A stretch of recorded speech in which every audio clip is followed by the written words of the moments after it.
একটু ঠেস মেরে বলছেন, যারে কাবিলপুরের রাস্তা যেদিন হবে দেখবি তোদের ডিএটা সেদিন পাবি। বুঝতে পারছেন জায়গাটা কোন জায়গায় গেছে?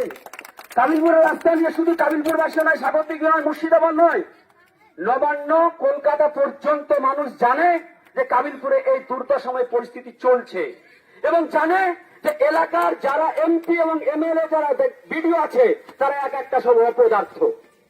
আমি অপদার্থ বলছি।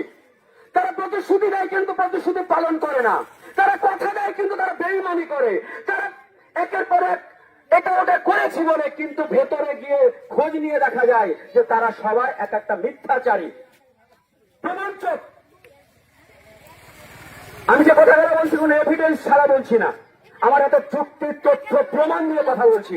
যারা এতদিন পর্যন্ত যত নেতা নেত্রীর কথা বলেছেন তারা শুধু অপর মহলের প্রোপাগান্ডাকে মুখস্থ করে হজম করে আমাদের সামনে বোঝানোর চেষ্টা করেছেন যে রাস্তায় দেখো শীঘ্র হচ্ছে। এটা যে একটা মিথ্যাচার এটা বলার অপেক্ষা রাখে না। আমরা 2024 সালের ফেব্রুয়ারি মার্চ মাসের দিকে গিয়েছিলাম এমপি সাহেবের কাছে, কমপক্ষে 30টা মতন স্ট্যাম্প প্রতিষ্ঠানের স্ট্যাম্প নিয়ে আমাদের ব্যাংক থেকে শুরু করে প্রায় 3 থেকে 4,000 5,000 স্টুডেন্টের সাক্ষ্য সম্বলিত চিঠি নিয়ে গেছিলাম এমপি সাহেবের কাছে, বিশিষ্ট কিছু শিক্ষক মহাশয়কে নিয়ে সঙ্গে নিয়ে এমএলএ সাহেবের কাছে গেছিলাম, বিডিওর কাছে গিয়েছিলাম। আমাদের এলাকার ছাত্রছাত্রী শিক্ষক মহাশয়দেরকে তারা বুড়ো আঙুল দেখিয়েছে, মানে এলাকাকে অপমান করেছে তারা। আমরা তাদেরকেও ধিক্কার জানিয়ে অপমান জানাচ্ছি।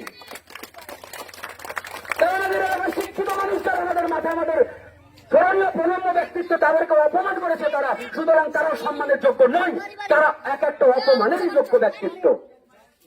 2024-এর পরে আমরা অপেক্ষা ছিলাম যে রাস্তাটা অবশ্যই বর্ষার আগে কাজটা শুরু হবে। কিছুদিন আগে বর্ষার প্রাক্কালে আবহাওয়া সামাল দেওয়ার জন্য, যাকে বলে ড্যামেজ কন্ট্রোল করার জন্য এমপি একটা মিডিয়াকে ডেকে, লোকাল মিডিয়াকে ডেকে একের পর এক চিঠির ফর্দ আমাদেরকে দেখালেন। এই চিঠির ফর্দর কতটা গুরুত্ব আছে এটা যাচাই করার জন্য আমি বেশ কয়েক জায়গায় সাংগঠনিক ভাবে আমাদের শিশু সমাজের পক্ষ থেকে আরটিআই করেছিলাম। সেই আরটিআই এর রিপোর্ট কি এসছে গতকালকে সোশ্যাল মিডিয়া বলেছিলাম, গতকাল না পরশুদিন বলেছি। রিপোর্টটা স্পষ্ট ভাবে ভিডিও জানিয়েছে there is no report about the construction.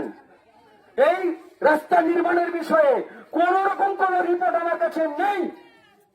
সুতরাং বিডিও সাহেবের একটা আরটিআই রিপোর্ট, অফিসিয়াল রিপোর্ট প্রমাণ করে দিয়েছে যে প্রত্যেকটা রাজনৈতিক যারা ব্যক্তিত্ব আছে, এমপি এমএলএ যারা দায়িত্বশীল ব্যক্তিত্ব আছে, তারা এক একটা অশ্বডিম্ব প্রসব করেছে, ফাঁকা বলি আড়িয়েছে। আমরা দেখলাম যে না, এভাবে তো কাজ হবে না। তাদের প্রতি আস্থা রেখে টানা একটা বছর